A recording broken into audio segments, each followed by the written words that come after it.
Esta aula é para falar de um assunto muito especial dentro do programa Home, o horizonte cultural das crianças e dos jovens. Mas eu não vou falar aqui do cultural mais tradicional, como os melhores filmes da história do cinema, grandes autores do teatro ou algo assim. Meus intuitos são falar e fazer pensar sobre referências culturais que seus filhos ou protegidos amam e com os quais têm contato cotidiano. Eu sei que eu já apontei isso, mas é preciso reforçar e também dar exemplos. E além de dar exemplos, é preciso de novo dizer e pontuar que esses referenciais, como games, jogos de tabuleiro, animes, mangás, séries, filmes, desenhos animados, histórias em quadrinhos, são instrumentos de formação das crianças e dos jovens. Claro que essas referências foram importantes para nós, e com certeza você se lembra de alguma obra que teve algum impacto especial na sua vida. Eu, por exemplo, quando estava no início da adolescência, conheci o anime A Princesa e o Cavaleiro, que era baseado no mangá de Osamu Tezuka, que é, mais ou menos, um Walt Disney dos animes e dos mangás. Na época, eu amava A Princesa e o Cavaleiro por razões quase totalmente emocionais e subjetivas. As histórias eram muito boas, e a personagem principal era muito marcante, mas tinha algo mais, que eu não sabia dizer o que era e que só pude entender e nomear anos depois. A Princesa e o Cavaleiro conta a história da Safiri, uma menina que é criada como um menino, porque o pai dela, o rei da Terra de Prata, precisava de um herdeiro, de um príncipe, para manter o reinado da família. Na história, as mulheres eram impedidas de assumir o trono. Por conta disso, Safiri é criada como um menino, e poucas pessoas de confiança sabem a verdade. Claro que, como em muitas histórias, há vilões, e esses procuram desmascarar Safiri e até mesmo matá-la. E ela luta o tempo todo contra esses vilões de uma forma bastante inteligente, habilidosa e heróica. Na época, com meus 11 ou 12 anos, eu não podia entender com mais pensamento e razão as origens do meu amor por A Princesa e o Cavaleiro. Mas, muitos anos depois, dando aulas e preparando conteúdos, fui entender e nomear o porquê. Além das boas histórias, há uma longa série de considerações éticas e humanísticas de fundo, além de uma grande base histórica e cultural. Na minha pré-adolescência, eu absorvi esse pano de fundo apenas intuitivamente, sem uma real consciência dele, mas aquilo, de alguma forma, já movia minha percepção do anime. Definitivamente, A Princesa e o Cavaleiro foi meu primeiro objeto cultural percebido como tal. Esse anime é o stage de todo o meu trabalho e uma das bases mais significativas para fazer o programa Home. Por isso, eu trago essa filha tatuada no meu braço direito. E agora, a gente dá um salto. Muitos anos depois, já como aluno da graduação em Publicidade e Propaganda, propus e montei um projeto de cinema. O nome era Projeto Cinecult.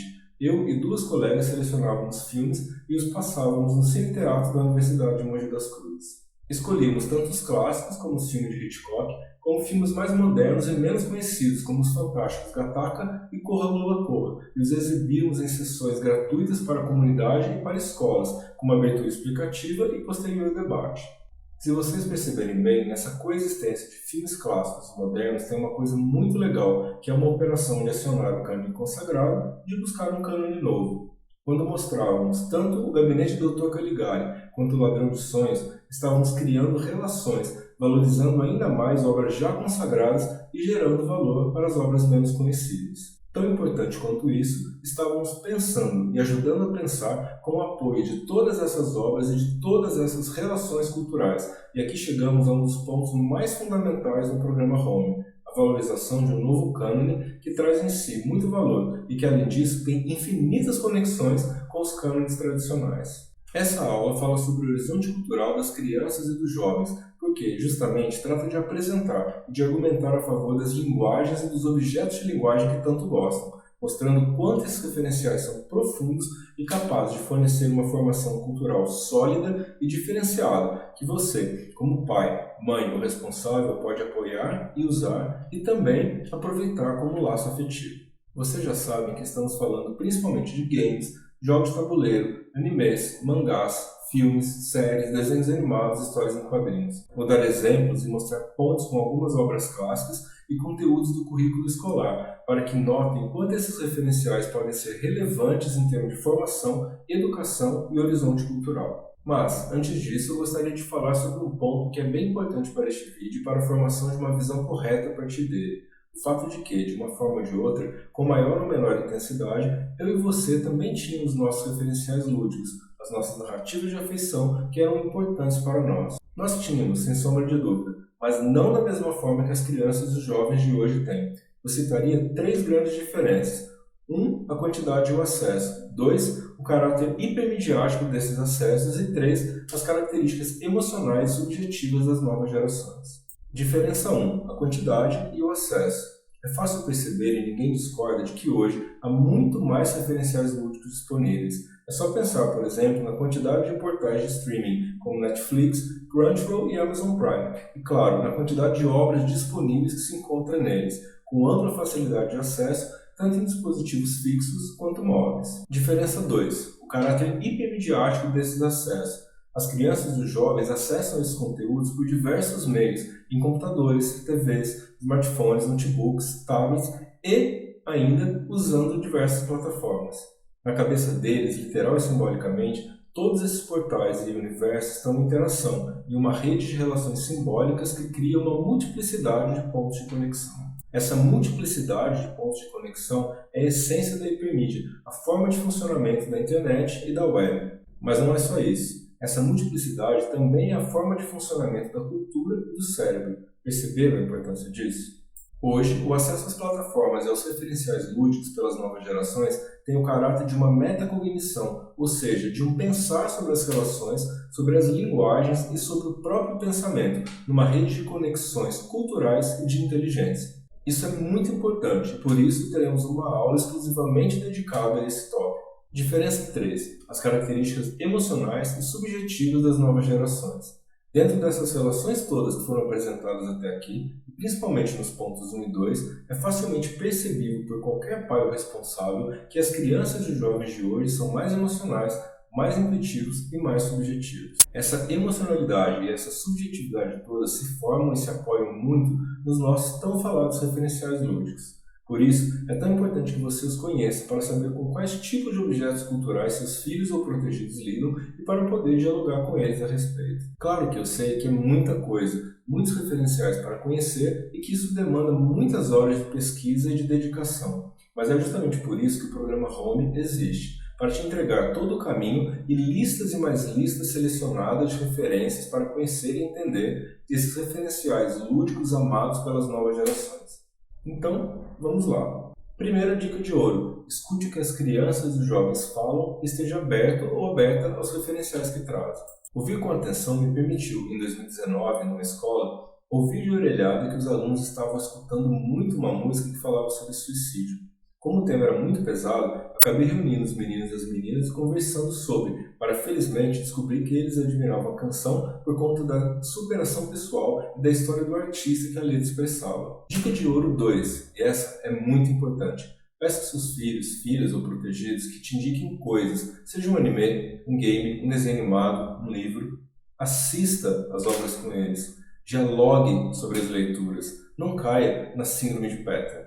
Peter é um amigo que me falou de sua sobrinha adolescente que gostava de ver desenhinhos, que eram os animes.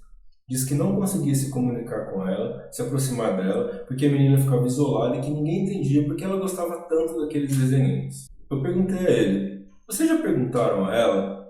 Ela terá o maior prazer em explicar. O súbito enchimento dos olhos dele de lágrimas e o tom de soluço na voz me disseram que não. Minha experiência diz que essas crianças e esses jovens gostariam muito que lhes perguntassem sobre esses objetos culturais dos quais tanto gostam, porque, mesmo apenas intuitivamente, sabem o quão profundos são esses objetos. Não percam essas oportunidades. Vamos aos exemplos. Esse game, Gris, foi indicação da filha de um amigo. É um game belíssimo que é sobre o vivenciar de emoções. Na verdade, é sobre luto, mas a forma como as emoções são tramadas na jogabilidade, de maneira muito sensível e delicada, faz com que possamos vivenciar as emoções e também pensar sobre elas. Gris é um game belíssimo e instigante e pode ser relacionado, por exemplo, com o anime Kujira no Kora, disponível na Netflix, cujo tema é a existência das emoções e sua validade. Sobre Gris, eu publiquei um capítulo no livro da PUC. É de graça, é só clicar no link que eu deixo nas informações da aula para baixar. Uma aluna de ensino médio me indicou esse desenho animado, a belíssima nova versão do clássico She-Ra. A história original foi muito aprofundada e ampliada, com uma série de novas relações construídas que permitem discutir muitas coisas, desde o empoderamento até a questão dos gêneros, só para dar alguns poucos exemplos. Já a série de livros Jogos Vorazes, de Suzanne Collins, permite discutir questões sobre controle social, ditadura e liberdade, com pontes claras com o clássico 1984 e com o contundente livro O Conto da Aia, da Margaret Atwood. Esse livro foi adaptado para uma série. Ela é belíssima e tem uma direção de arte maravilhosa, mas ela é muito pesada, por isso só recomendo para jovens a partir de 15 anos. Este belíssimo e contundente Moxie me foi indicado pela vendedora de livros da Martins Fontes Paulista. É um libelo feminista muito bem escrito que tem o subtítulo Quando as Garotas Vão à Luta e que tem uma epígrafe que me fez comprá-lo. Agora eu vou ler a epígrafe para vocês.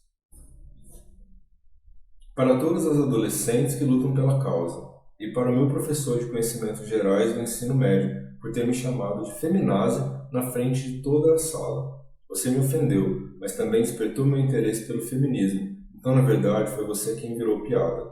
A vingança é um prato que se come frio, seu babaca. Um tanto quanto forte, talvez desproposital, até pela leve agressão aí, mas Extraordinário fala de um menino que nasceu com uma deformidade no rosto. Tem um belo filme que faz a adaptação do livro, obras que permitem, por exemplo, abordar a rejeição ao diferente, como eu fiz neste e-book Reescola, e como se faz também neste lindo livro infantil do David Small, que eu já usei até em aulas de pós-graduação, Os Chifres de Filomena, obra que conta a história de uma menina que, um belo dia, amanhece com chifres de alça na cabeça. Viram quanta coisa e quanto potencial? Essas relações todas justificam, inclusive, que você peça aos professores e às professoras o uso dessas referências em sala, mas que, principalmente, as conheça e possa dialogar a respeito dela com as crianças e os jovens. O programa Home te oferta, em cada uma das aulas, justificativas e listas e mais listas de referenciais que vale a pena conhecer, ou porque seus filhos e protegidos os conhecem e apreciam, ou porque você os pode apresentar a eles e a elas, constituindo, de qualquer modo, laços simbólicos e afetivos de muita força e de longa duração. Nada melhor que isso, não é? Nos vemos então na próxima aula.